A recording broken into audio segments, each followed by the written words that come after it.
Assalamualaikum warahmatullahi wabarakatuh. Waalaikumsalam warahmatullahi wabarakatuh. Alhamdulillahi wahdah, sadaqa wa'dah, wa nasara 'abdah, wa a'azza jundah. Wassalatu wassalamu ala man la nabiyya ba'dah, wa ala alihi wa sahbihi wa mawalah. La hawla wa la quwwata illa billah, amma ba'du. Saudara-saudara kaum muslimin rahimakumullah. Seperti kita maklum bahwa Allah Subhanahu wa ta'ala menciptakan manusia dan jin untuk melaksanakan ibadah kepadanya. Manusia yang ingkar terhadap perintah ini dinamakan dengan orang-orang kafir. Sedangkan jin yang mengingkari perintah ini dinamakan dengan setan atau syaitan dalam bahasa Qur'annya. Kemudian dalam perkembangannya, jin-jin yang kafir yang dinamakan setan ini bersekongkol dan menjadi bala tentaranya iblis untuk menggelincirkan manusia dengan berbagai macam cara dan jalan dari hal-hal yang diridhoi oleh Allah Subhanahu wa ta'ala.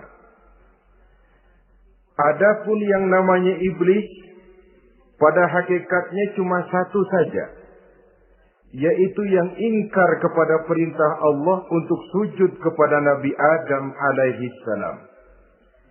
Iblis inilah kemudian yang menjadi sesepuh, raja, biang atau dedengkotnya para setan. Seluruhnya akan tunduk kepada komando iblis, akan taat dan setia kepada perintah iblis untuk mencari teman yang sebanyak-banyaknya guna menemani mereka di neraka nanti. Maka mereka pun melakukan satu proklamasi yang bisa kita baca dalam surah Al-A'raf ayat 16 dan 17, di mana iblis dengan tegas menyatakan, "Qala fa bima aghwaytani la aq'udanna lahum siratakal mustaqim."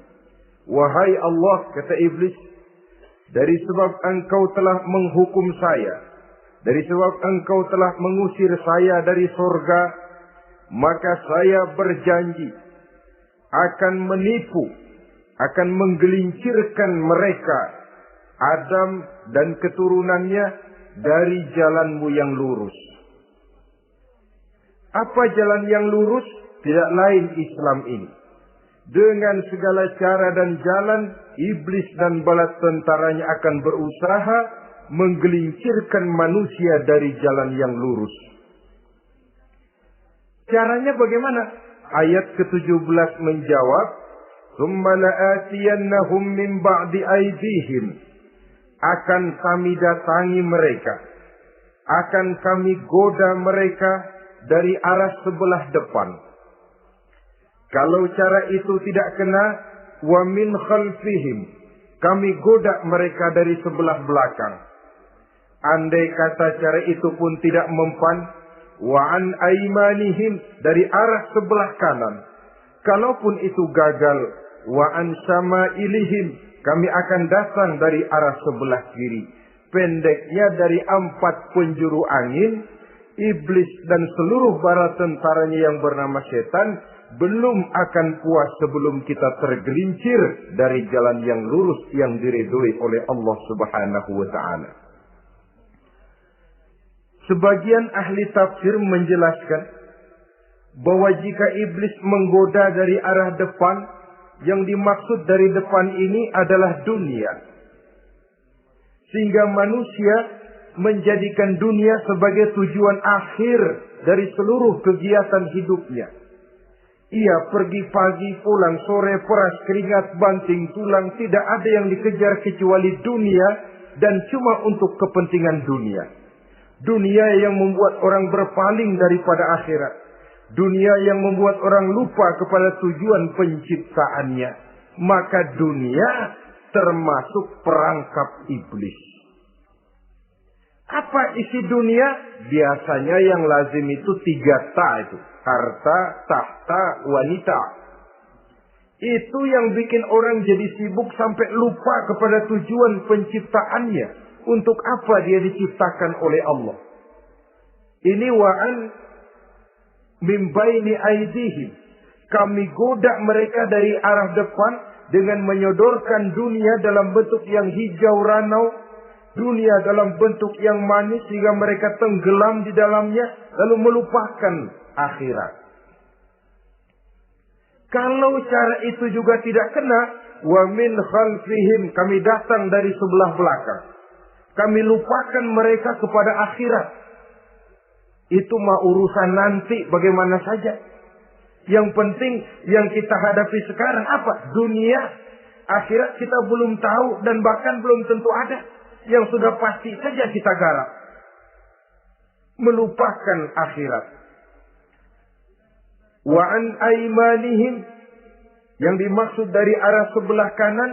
Iblis dan setan selalu menghalang-halangi manusia untuk berbuat kebaikan.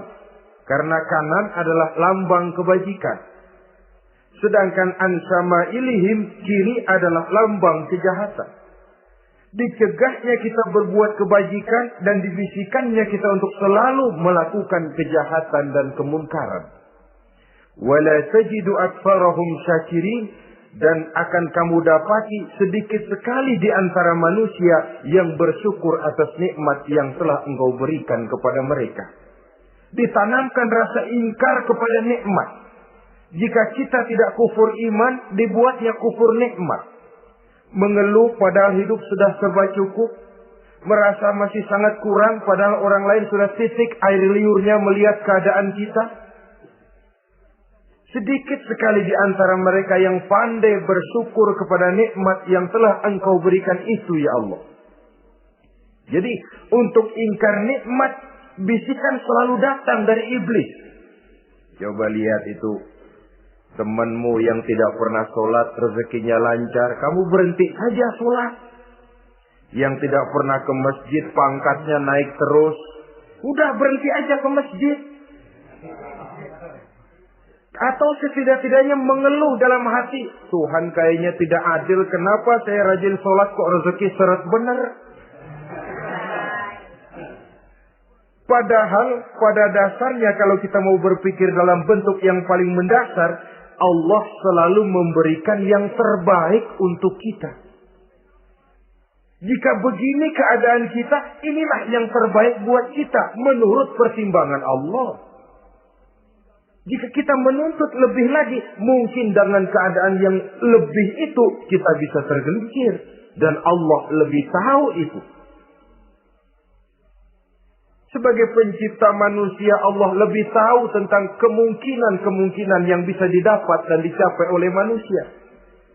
Bahasa ringannya, rezeki lu segini aja deh, lu jadi rajin sholat. Kalau rezeki lu melebihan, jadi orang kaya dikit, nanti ngeliat masjid minggir. Allah selalu memberikan yang terbaik kepada kita. Saudara-saudara kaum muslimin, adapun iblis dan setan sudah menyadari betul bahwa iblis dan setan tempatnya di akhirat nanti jelas neraka. Itu mereka sudah sadari betul. Maka yang mereka kepengen sekarang bagaimana mencari teman sebanyak-banyaknya untuk menemani mereka di neraka nanti. Nah inilah yang menyebabkan mereka berjibaku betul.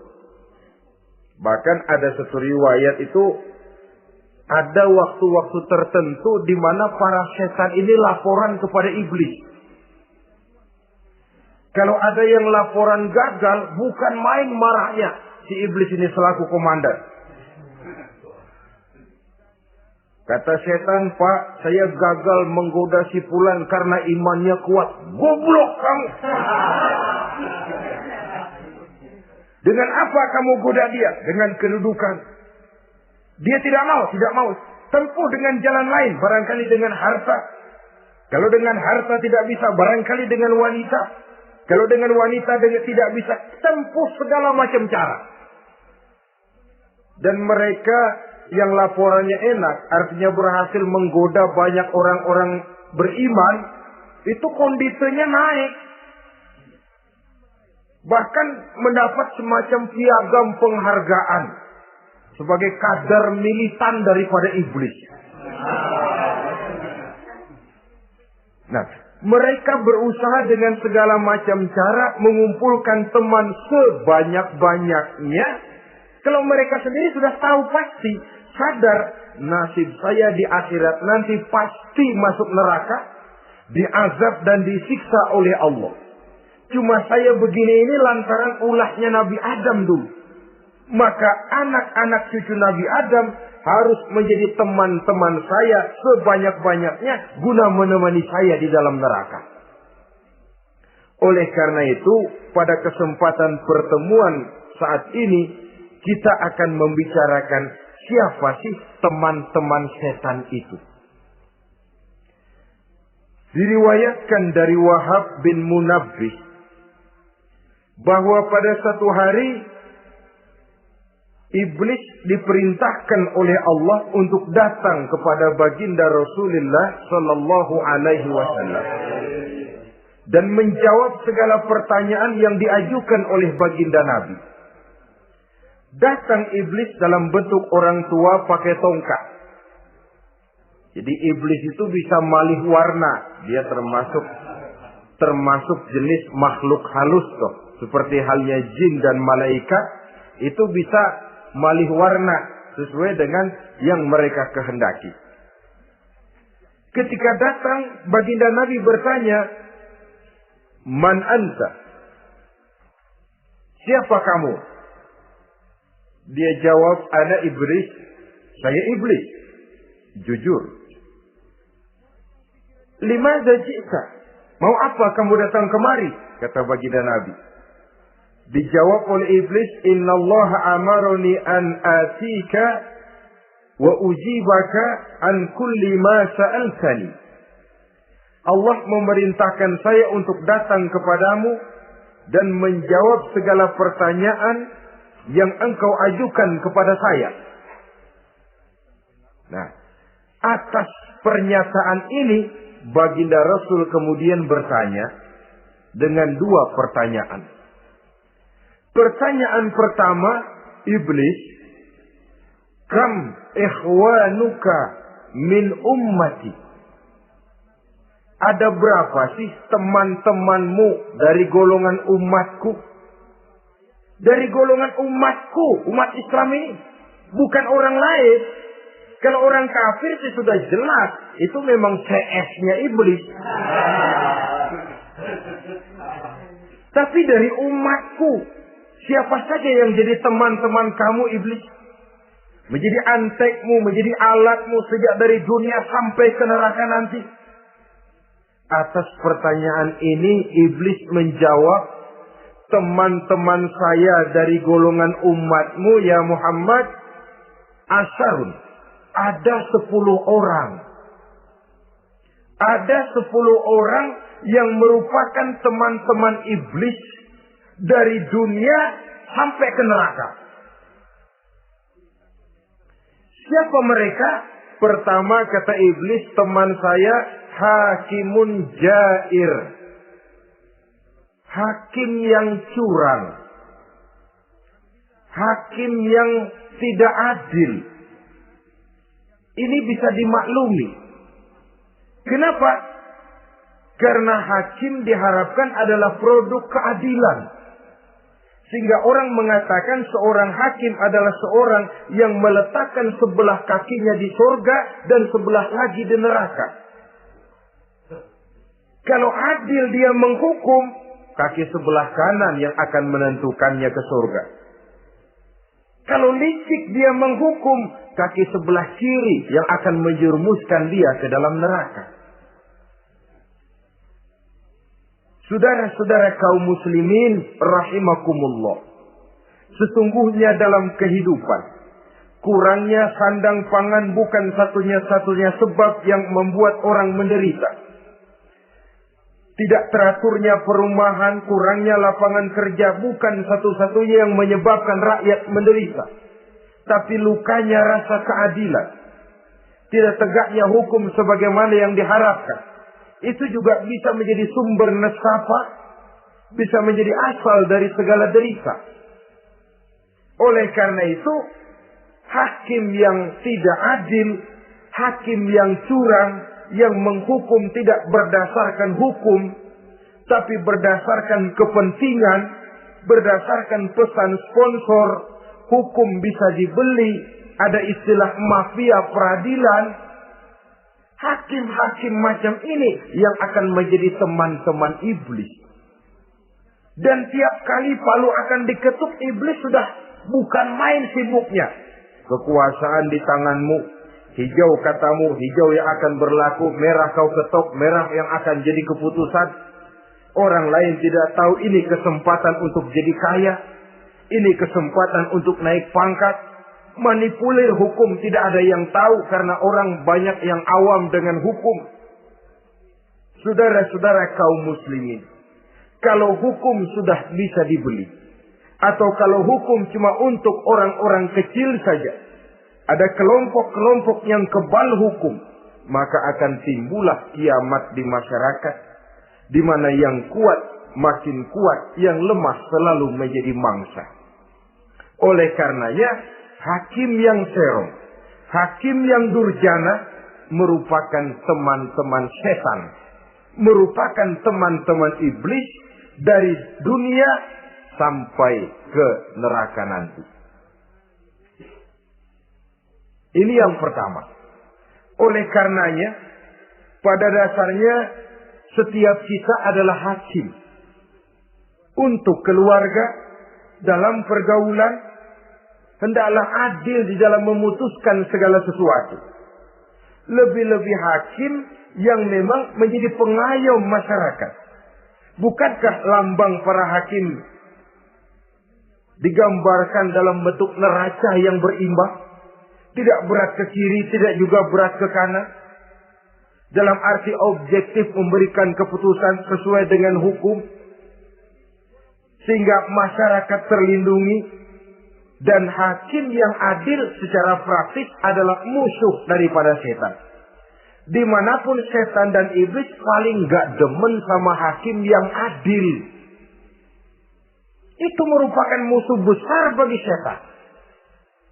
Yang menyalahkan yang salah, membenarkan yang benar. Walaupun yang salah orang besar, yang benar orang kecil. Dan kita memang oleh baginda Nabi diajarkan satu doa. Allahumma arinal haqqa haqqa warzuqna tiba'ah. Ya Allah, perlihatkan kepada kami bahwa yang benar itu benar. Sebab sering kita lihat yang benar jadi tidak benar. Ini memerlukan kekuatan batin. Yang benar tampakkan kepada kami kebenarannya ya Allah. Sebab sekarang banyak ketidakbenaran yang dikamuflase. Banyak ketidakbenaran yang diberikan lipstick. Sehingga kelihatannya menjadi benar. Ini baik doa ini saya pikir dibaca oleh para hakim. Allahumma arinal haqqa haqqa. Ya Allah, perlihatkan kepada saya bahwa yang benar itu benar. Dan tidak cuma sekedar itu. Warzuqni tiba'ah. Berikan kekuatan kepada saya untuk mengikuti kebenaran itu. Sebab kadang-kadang terjadi juga dia tahu yang benar itu benar. Tapi tidak punya keberanian moral untuk mengatakan bahwa itu benar. Dia tahu itu barang yang hak. Tapi tidak terpanggil mengikuti yang hak. Tidak punya kekuatan moral untuk mengikutinya. Lalu doa ini pun disambung. Wa arinal batila batilan. Warzuqna ijtinabah. Wahai Allah, perlihatkan kepada kami bahwa yang batil adalah batil. Bahwa yang salah adalah salah. Bahwa yang munkar adalah munkar.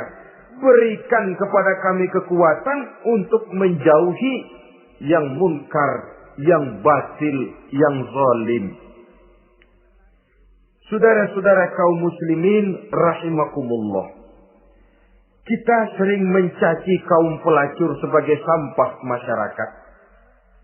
Tapi sadarkah kita bahwa pelacuran di bidang hukum, pelacuran di bidang intelektual, kadang-kadang pelacuran di bidang agama, dalam arti menjual ayat untuk membela yang salah dan menekan yang benar, ini juga tidak kalah bahayanya dengan prostitusi, pelacur-pelacur yang kita anggap sebagai sampah daripada kehidupan masyarakat itu. Oleh karenanya, maka hakim yang adil merupakan musuh utama daripada iblis dan setan. Mereka akan sibuk sekali kalau seorang hakim sudah berketetapan untuk melahirkan keputusan hukum yang seadil-adilnya. Ini yang pertama, teman setan adalah hakim yang nyeleweng, yang tidak adil.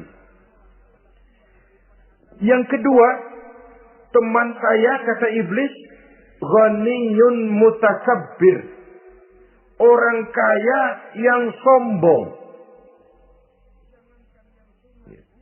Orang kaya sombong itu teman setan. Orang miskin sombong itu lebih teman lagi tuh. Sebab ini sudah kelewatan. Kalau orang kaya sombong barangkali masih lumayan lah, memang kaya. Tapi kalau sudah miskin sombong, minta ampun. Orang kaya yang sombong adalah musuh iblis. Sebab pada hakikatnya tidak ada yang kaya dalam kehidupan ini kalau sudah bercermin kepada apa sih yang kita punya. Nabi Sulaiman karena merasa menguasai antara masyrik dan maghrib, satu hari pernah mohon izin kepada Allah. Ya Allah, saya mohon izin kepadamu untuk memberikan makan kepada seluruh makhluk-makhlukmu sekedar satu hari saja. Baik. Satu hari Nabi Sulaiman mau menjamin menanggung makannya semua makhluk. Karena merasa kaya. Baik, kata Allah. Lalu sibuklah Nabi Sulaiman mengadakan persiapan. Seluruh bala tentaranya, jin, binatang mengumpulkan makanan yang sebanyak-banyaknya, diatur di satu lapangan yang sangat luas. Sebab ini yang mau makan tentu tidak sedikit. Sudah selesai persiapan, kata Allah, sudah selesai Sulaiman? Sudah, ya Allah. Nah, aku mulai dari makhlukku yang paling di bawah. Ikan. Ikan Nun dipanggil oleh Allah. Rezekimu hari ini mau ditanggung Sulaiman. Naik, makan. Naik ikan ini. Sekali makan seluruh persiapan habis.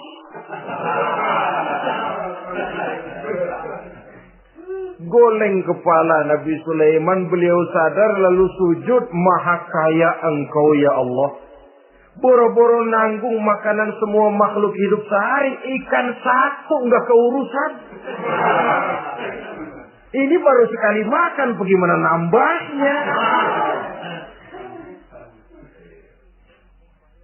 Jadi apa sih yang kita anggap kaya ini? Maka orang kaya yang sombong pada hakikatnya kacang yang lupa akan kulitnya. Tidak ada yang kita bawa pada saat kita terlahir ke alam ini. Sebagaimana juga tidak ada yang kita bawa pada saat kita meninggalkan alam ini. Harta kita akan pindah nama. Sebab itu yang perlu kita jaga pada hakikatnya tidak lain nilai-nilai iman. Sebab ini yang akan kita bawa. Cuma ironinya, karena iman itu abstrak, bukan benda, orang yang kehilangan iman tidak pernah ribut. Sebaliknya karena harta itu materi, benda konkret, orang yang kehilangan harta cepat merasa, cepat ribut. Motor hilang, ribut. Kenapa? Motor itu benda, kelihatan. Duit hilang, ribut. Televisi hilang, ribut. Kenapa? Benda. Tapi kalau iman yang hilang, wah kelihatannya tenang-tenang saja, Pak.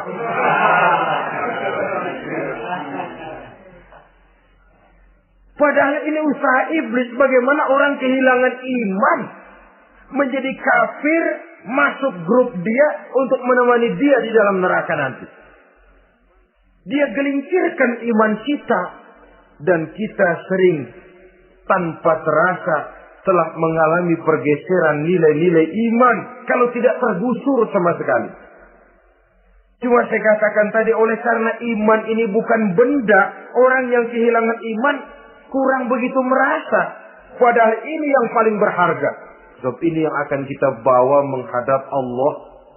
Orang itu kalau sudah yakhruju minad dunya bighairi iman, keluar dari dunia, meninggalkan dunia dan seluruh isinya, kembali menghadap Allah dengan tidak membawa iman, tempatnya jelas sudah. Itu yang paling kita khawatir. Pangkat jelas tidak kita bawa. Harta benda akan pindah nama jadi milik ahli waris kita. Tiba-tiba iman yang cuma satu itu tempat kita bergantung, hilang juga dari diri kita. Dengan apa kita mau menghadap Allah? Dan kemalangan apa yang lebih besar dari orang-orang yang telah kehilangan iman pada saat dia menghadap Allah Subhanahu wa ta'ala. Karena itu, saudara-saudara, terutama yang diberikan amanah berupa harta oleh Allah dalam kehidupan ini, bersyukurlah kalau saudara diberikan kepercayaan oleh Allah untuk menyalurkan rezeki kepada orang lain. Seperti keran yang nyimpen air tapi tidak untuk dirinya, disalurkan kepada yang memerlukannya. Rezeki dia cuma lewat tangan saya. Rezeki dia cuma lewat tangan saya. Berbahagialah orang kalau dipercayai Allah untuk menyalurkan rezeki kepada orang lain. Artinya agen. Yang ditunjuk jadi agen Allah, kok nggak bangga? Kalau sudah kemari cara berpikir, insya Allah rasa bakhil bin pelit alias medit bin koret.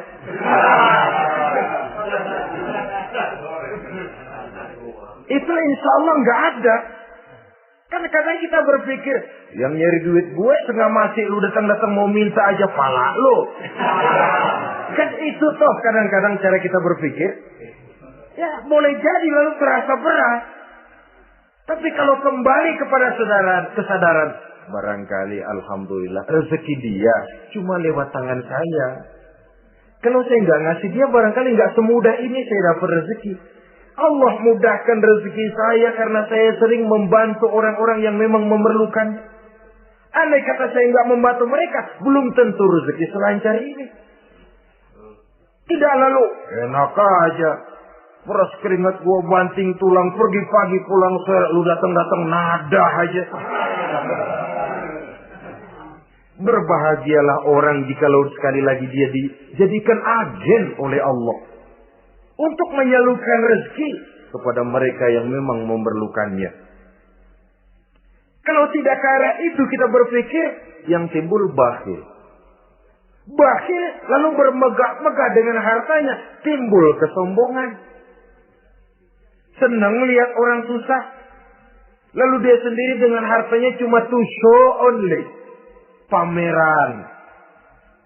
Lewat di kampung, senang kalau orang melotot. Lihat mobilnya yang serba mengkilap. Sepatunya yang serba mahal.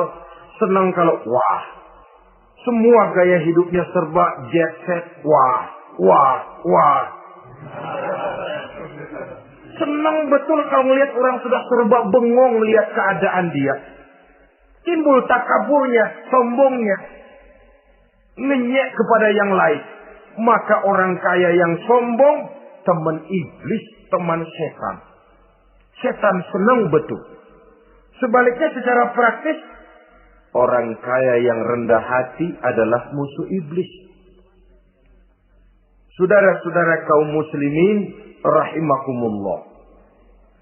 Lain memang. Kalau kita diberikan ilmu, di akhirat nanti pertanyaan cuma satu. Ilmumu kau amalkan untuk apa? Kalau kita diberikan umur panjang, pertanyaan akhirat satu saja. Umurmu kau habiskan di mana? Tapi kalau sudah harta diberikan kepada kita, pertanyaan akhirat dua. Min aina iktasabahu wa fima anfaqahu. Hartamu kau dapat dari mana, kau belanjakan kemana.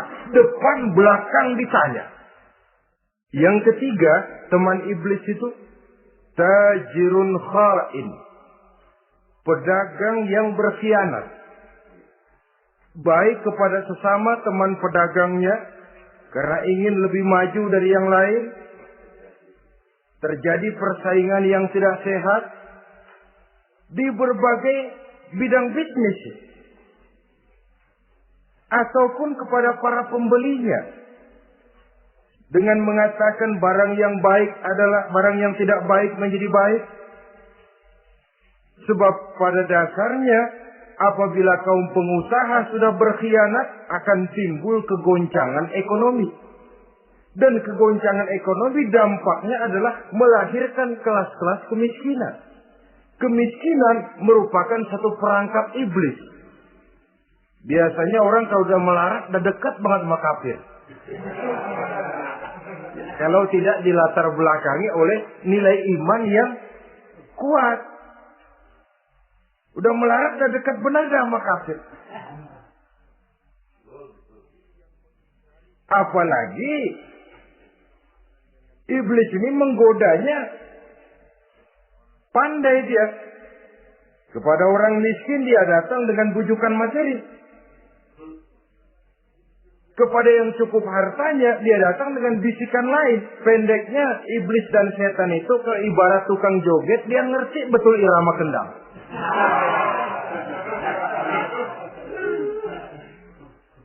Di mana kelemahan orang itu dia selidiki, dia pelajari, dari arah situ dia masuk. Dan secara strategi perang iblis dan setan ini posisinya memang lebih menguntungkan daripada kita. Kenapa? Dia melihat kita mah nggak lihat dia. Dia bisa pelajari kebiasaan dan kecenderungan kita. Kita nggak tahu kadang-kadang kelemahan kita. Dari arah itu dia masuk. Posisi dan strateginya lebih menguntungkan daripada kita. Saudara-saudara kaum muslimin rahimakumullah. Bila ekonomi sudah goncang, terjadi penimbunan barang, terjadi spekulasi harga, timbullah kegoncangan sosial. Dan dikala itu setan dan iblis pesta. Dia merasa perangkapnya berhasil. Persaingan-persaingan yang tidak jujur, yang pada dasarnya akhirnya bukan cuma merusak sistem ekonomi, tapi juga mempengaruhi hasil kerjaan. Dalam tender-tender usaha-usaha besar misalnya, oleh karena mengajar supaya dia yang mendapat proyek, dia tidak segan sogok sini, suap sana, semir sana, usap sini. Tinggal untungnya sedikit dan dia harus dapat untung besar. Akhirnya apa? Proyek yang dikerjakan cuma asal sekedar jadi. Tidak seperti standar yang ditetapkan lagi. Juga tidak merupakan kesalahan yang sepenuhnya harus dibebankan kepada dia. Kesalahan yang merupakan siklus. Mata rantai, sudah lingkaran setan. Itulah sebabnya sering saya ungkapkan kalau manusia sudah jadi teman setan, lebih buas daripada bajing. Karena bajing cuma makan kelapa, tapi bajingan gak apa saja dimakan. Sudah jadi teman-teman iblis, tidak ngerti halal haram, hak dan batil. Ini kepentingan pribadi apa kepentingan orang banyak, yang penting sikap saja. Jadi yang ketiga ini targetnya memang kekacauan ekonomi.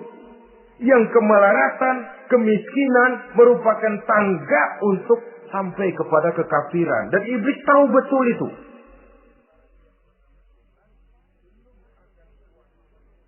Lain misalnya contoh yang diberikan oleh Rasul. Rasul kan pernah dagang di kala remaja itu. Membawa dagangannya Siti Khadijah. Kain. Beliau dagang kain. Berapa kain ini?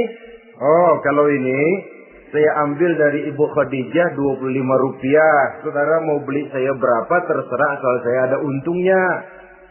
Dan kalau modalnya 25, betul-betul beliau bilang 25. Jujur. Kita kan enggak, udah bohong campur sumpah lagi.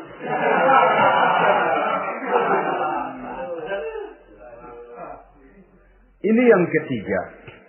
Yang keempat, teman-teman setan, teman-teman iblis, syaribul khamr. Orang yang minum arak,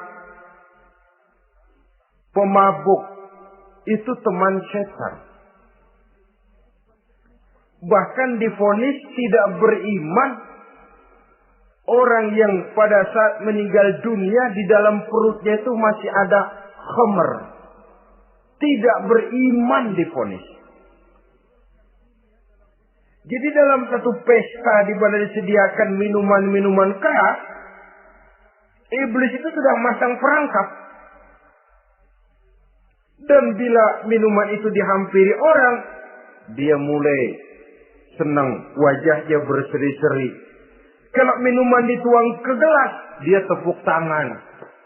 Bila minuman mulai mengalir ke tenggorokan, dia jijimprakan iblis.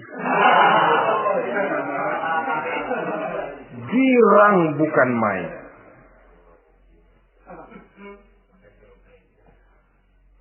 Saudara-saudara kaum muslimin rahimakumullah. Kenapa pemabuk merupakan teman setan? Karena dalam keadaan mabuk, orang kehilangan daya kontrol. Perbuatannya nyaris tidak terkontrol lagi. Tidak ada rahasia, tidak ada harga diri, tidak ada sifat memelihara. Dan itu ciri-ciri daripada iblis. Syaribul khamr. Orang yang suka meminum minuman keras. Itulah sebabnya memang dalam hidup ini kita harus punya filter. Allah selalu menghendaki yang terbaik dan memilihkan yang terbaik untuk kita. Kalau sudah itu minuman yang baik kata Allah, itulah memang yang baik untuk kita.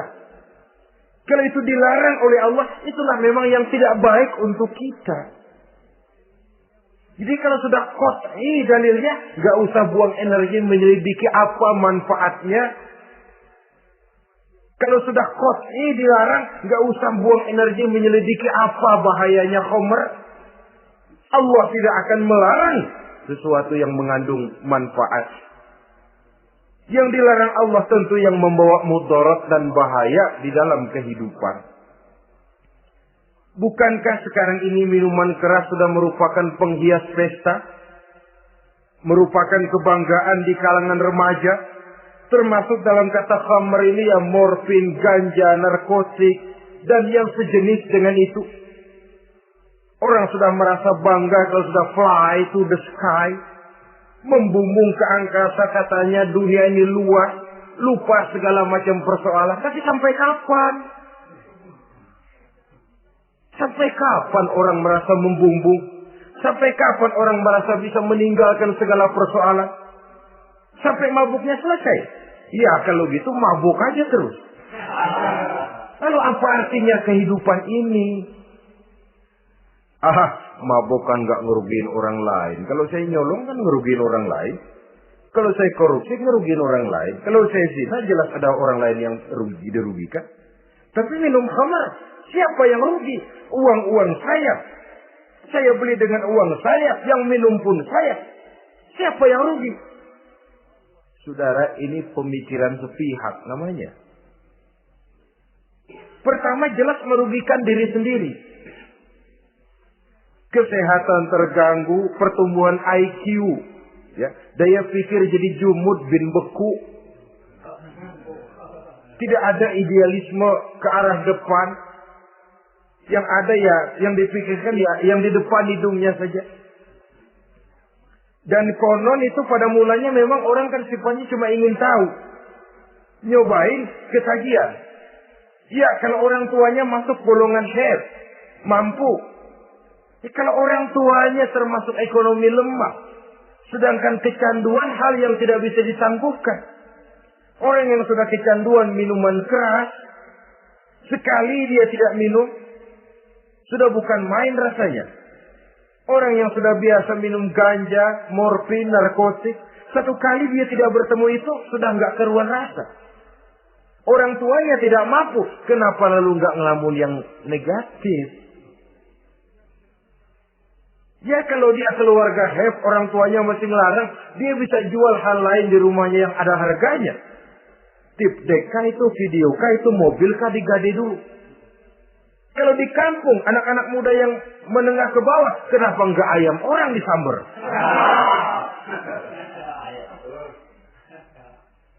Terjadilah perbuatan negatif yang akhirnya merembet kepada merugikan orang lain.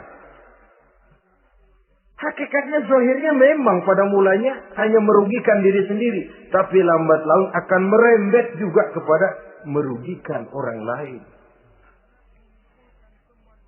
Oleh karena itu pantas kalau dalam perjalanan Mi'raj begitu hendak start dari Masjidil Aqsa menghadap Allah, kepada baginda Nabi disodorkan 2 gelas minuman.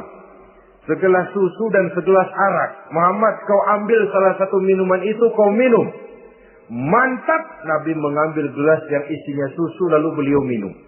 Selesai minum, kata Jibril, "Sadaqta ya Muhammad, laqad asabtal haq." Kamu benar Muhammad, pilihanmu tepat. Kenapa? Untung saja susu yang kamu minum. Kalau arak yang kamu ambil, kamu pilih dan kamu minum, pasti umatmu bakal pada jadi umat teler semua nanti. Nabi milih susu saja umatnya masih banyak yang teler. Apalagi kalau beliau memilih khamr waktu itu. Tapi ini sekedar simbol bahwa begitulah kita dalam hidup.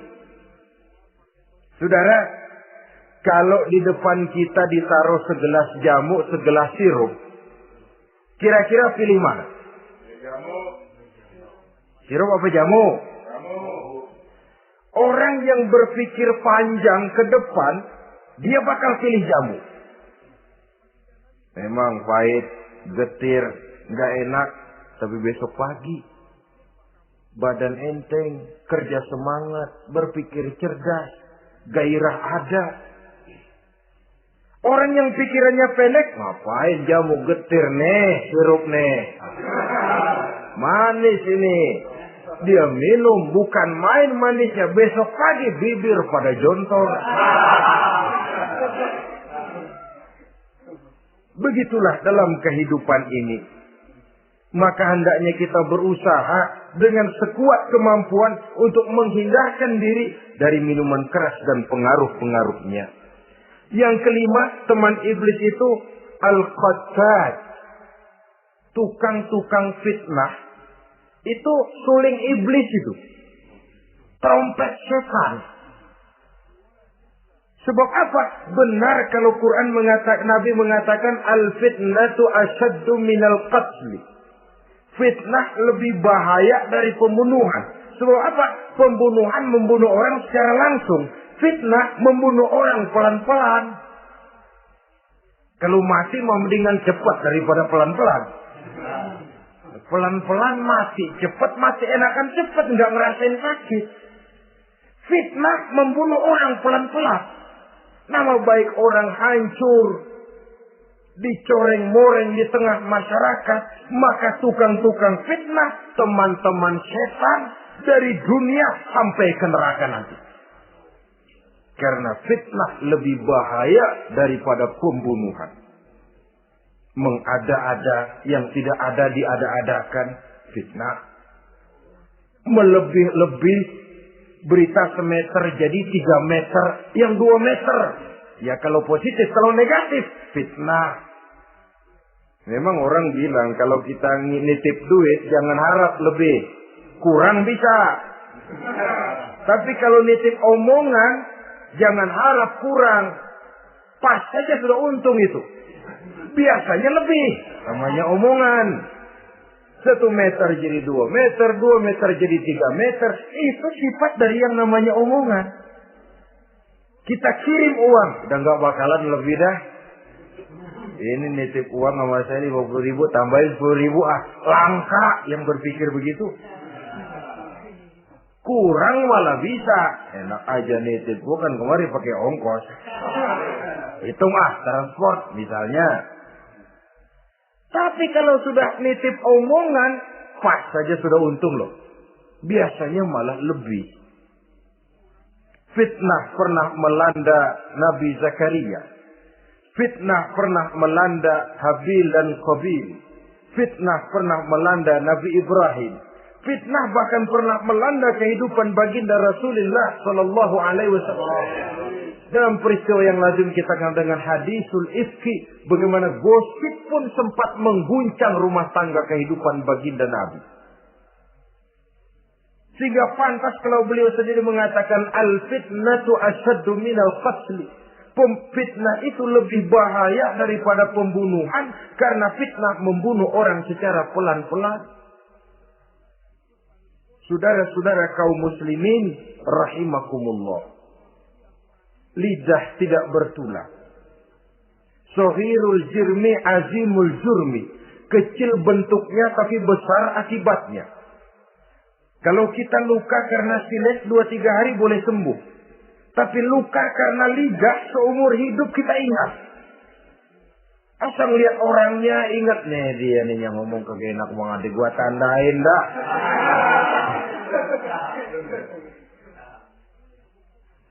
Itulah sebabnya pepatah bilang salamatul insan fi hifzil lisan. Orang akan selamat jikalau dia pandai menjaga lidahnya. Saudara-saudara kaum muslimin, yang keenam, teman setan sahibur riya. Orang yang riya, beramal cuma to show only, supaya ingin dipuji orang, ingin dilihat orang, riya namanya. Tidak ada ikhlas. Sebab kata Imam Ghazali, an-nasu kulluhum niyamun illal alimun wal alimuna an-nasu kulluhum mauta illal alimun wal alimuna niyamun illal amilun wal amiluna mughtarruna ilal mukhlisun. Manusia itu pada hakikatnya mati kecuali orang alim.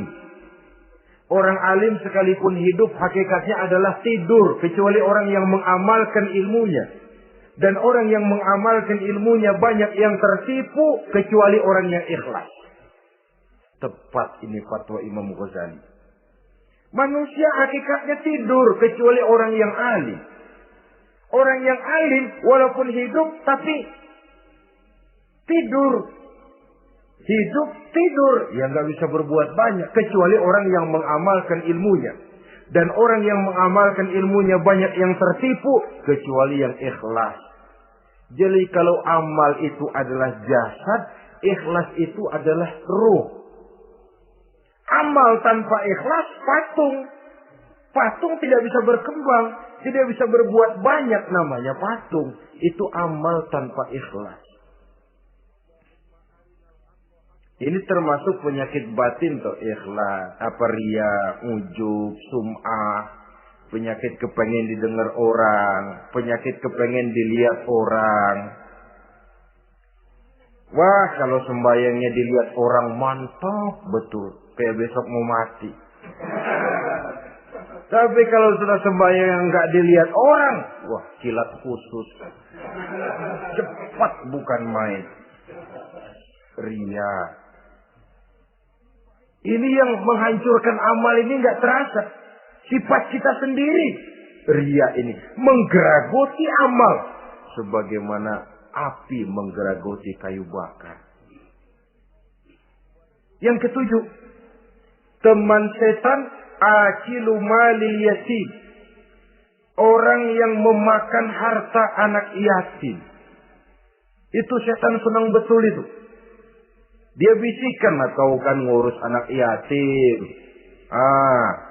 Kau sudah menanamkan budi kepada mereka. Jadi wajar kalau kau ambil bagian. Mula-mula memang dalam batas yang wajar. Makin lama malah berebut sama yatimnya. Makin kesonoin, yatimnya malah nggak keduman, panitianya yang kenyang. Akilu malil yatim, orang yang memakan harta anak yatim secara zalim, ini merupakan teman setan. Sebaliknya, orang yang melindungi anak yatim, kata Nabi, seperti dua jari ini dengan aku di akhirat nanti. Dekat derajatnya dengan Rasul. Yang kedelapan, teman setan al-mutahawinu bis shalah. Orang yang nganggap enteng sholat. Ngenteng-ngentengin sholat. Nanti aja dah, kalau udah tua-tuaan, sembayang mah gampang, saban hari ada. Kalau ini nih tinju, jarang-jarang. Al-mutahawi. Ngenteng-ngentengin. Pada dasarnya agama itu mudah. Jangan dipersulit, tapi juga jangan dipermudah. Agama itu tidak berat. Jangan diberat-beratin, tapi juga jangan dienteng-entengin. So yang enteng kalau kita entengin, akhirnya menganggap remeh.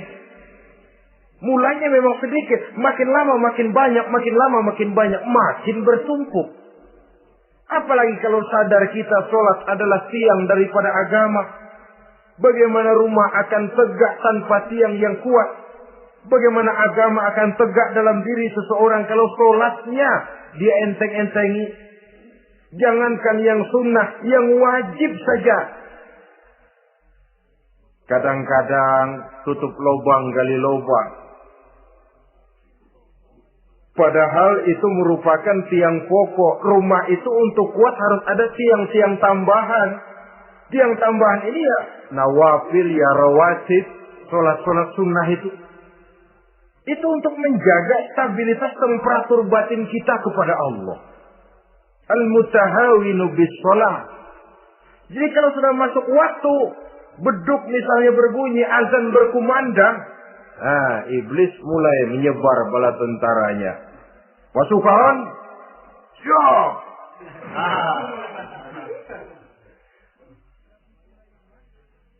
Kama yang dagang dia bisikin. Sudah enaknya lu dagang, gua beli lagi banyak-banyak, sembahyang mah ada besok. Sama yang kerja, jangan ditinggal ini kerjaan, tanggung, sembahyang masih ada besok. Saudara-saudara kaum muslimin rahimakumullah. Andai kata kita berhasil, kita tinggalkan kesibukan, lalu kita pergi sholat, apa iblis diam? Setan tenang? Tidak. Masih dia bisiki kita. Iya, kalau mau sembahyang ya sembahyang, gak cuma buruan udah.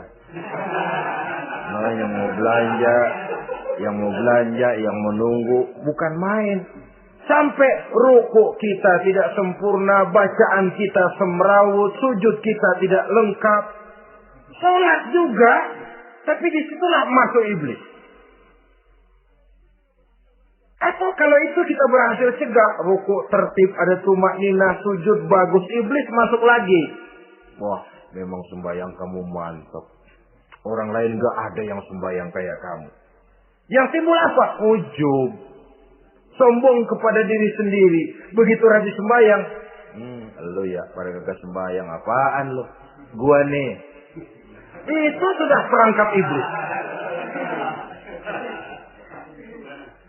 Jadi lewat segala macam cara dan jalan. Kepada yang ibadahnya bagus ditanamkan rasa ujub. Kepada yang mau berusaha bagus ditanamkan sifat was-was, buru-buru. Saudara-saudara kaum muslimin, ini yang ke-8. Yang ke-9, mani'uz zakat. Orang yang enggan membayar zakat itu teman setan. Gak ada urusan sama zakat. Sayang-sayang harta dizakatin.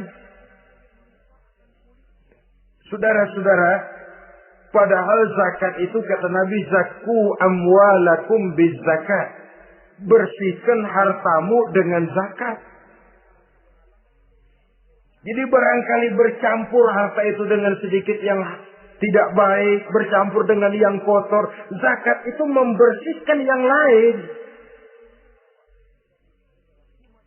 Kita misalnya dalam satu kelas punya murid 40 orang, 42 orang, ada 2 orang yang bandel, nggak ketulungan. Sudah segala macam cara kita perbaiki, nggak juga berhasil. Ini kan kalau nggak diatasi kan mempengaruhi yang teman-teman yang 40 orang. Untuk menyelamatkan yang 40 ini, nggak apa-apa yang 2 keluarin. Bikin pemecatan, anak saudara kami sudah tidak sanggup lagi mengajar. Dengan ini kami berhentikan dari sekolah yang kami pimpin untuk menyelamatkan teman-teman yang lebih banyak. Mengeluarkan yang 2 untuk menyelamatkan yang 40. So, kalau tidak ini nanti ngerembet, yang 40 ngikut jadi ngeres.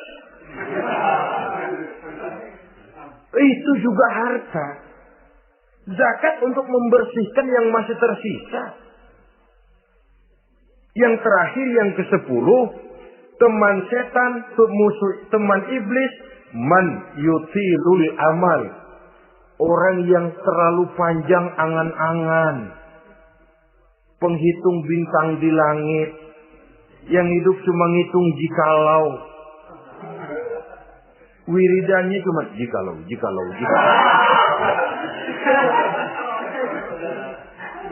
Tidak pernah mau berbuat, cuma angan-angan kelewat panjang. Yang ngelamun kan nggak ada sekolahan, ya siapa juga bisa ngelamun. Orang bukan tidak boleh bercita-cita, bahkan cita-cita yang mendorong kita untuk bergairah dalam kehidupan. Tapi kalau cita-cita tanpa langkah konkret, yang penting kan punya kemauan, lebihnya tawakal, nggak cukup. Pernah datang ke masjid seorang sahabat. Begitu sampai dia turun dari onta langsung menghadap baginda Nabi. Nabi tanya, ontamu udah diikat belum? Belum ya Rasul. Kenapa? Saya tawakal kepada Allah. Tuh orang diomelin sama Nabi. Ikat dulu, habis gitu baru tawakal. Betul toh. Ikat dulu tuh onta, lebihnya baru tawakal. Kalau udah diikat masih lari juga, itu tawakal. Lah belum diikat udah tawakal. Orang yang terlalu panjang angan-angan, yang akhirnya kalau tidak merusak cara berpikirnya, akan mendorong dia kepada perbuatan yang negatif untuk mewujudkan angan-angannya itu. Macam misalnya ya, pakaian kepengen bagus, harta mau banyak, usaha ogah, kerja capek sedikit tidak mau, kepengen seperti orang-orang, lalu ngelamun. Kalau tidak jadi gila, dia merusak perbuatannya. Kan berapa banyak orang yang kepengen kaya gagal lalu jadi sableng. Kertas koran ditumpukin, dikantongin, dia kira gepokan duit. Hawanya duit udah banyak aja. Tulul amal, terlalu panjang angan-angan. Nah, saudara-saudara, kalau kita sudah tahu itulah teman-teman setan, teman-teman iblis, mari kita berusaha jangan termasuk salah satu di antara 10 orang yang menjadi teman-teman iblis ini. Lalu cara untuk mengatasinya bagaimana? Imam Al-Ghazali rahimahullah memberikan tuntunan. Pertama, untuk mengatasi perangkap setan, jangan sampai kita termasuk salah satu teman setan, zikrullah. Banyak ingat kepada Allah. Sebab Nabi bersabda, inna zikrullahi ta'ala fi janbi syaitan kal akillati fi janbi ibni Adam. Sesungguhnya zikrullah, zikir kepada Allah itu dapat menyakiti setan sebagaimana penyakit menyakiti lambung anak Adam. Jadi setan itu akan kurus kalau kita hantam pakai zikrullah. Setan tidak berdaya, lemah kalau kita hantam pakai zikrullah. Ingat, Allah selalu merasakan kehadiran Allah dekat dalam hidup. Itu senjata pertama. Dengan zikrullah, setan kurus. Kalau udah kurus, dia lemas. Nggak berdaya ngadepin kita. Tapi kalau nafsu yang kita ikutin, kita umpanin tuh setan. Lah gemuk. Begitu gemuk, makin berleluasa dia ngutak-ngatik kita. Yang kedua, jangan mendekati tempat maksiat. Sebab man hama haulal hima yusiku ayyaqu'afi. Orang yang main di pinggir kali ditakutin kecebur di kali. Jangan mendekati tempat yang cenderung membawa kita ke tempat maksiat. Saudara-saudara, yang ketiga, mengosongkan perut. Dalam arti rajin puasa sunnah. Kata Nabi, inna syaitan yajri min ibni Adam majrad dam fatayyiku majariyahu bil ju'. Setan mengalir dalam diri manusia seperti mengalirnya darah. Maka persempit jalan setan dengan apa? Bil ju', dengan memperbanyak lapar. Bukan memperturutkan syahwat. Pantas kalau Nabi bilang, saya adalah sekelompok orang yang tidak makan kecuali kalau kami lapar. Dan kalau kami makan, tidaklah sampai kekenyangan. Bukan nggak kenyang, tapi nggak kekenyangan. Yang terakhir kata Imam Ghazali, hendaknya kita selalu ingat bahwa tujuan iblis dan setan adalah menjerumuskan manusia. Menyengsarakan manusia. Supaya kita menjadi teman mereka di neraka nanti. Kalau ingat itu, insya Allah kita bisa mengerem diri. Nah, inilah saja yang dapat kita sampaikan pada pertemuan kali ini. Mudah-mudahan ada manfaatnya. Terima kasih dan mohon maaf. Usikum wa nafsi bitaqwallah. Wassalamualaikum warahmatullahi wabarakatuh. Waalaikumsalam.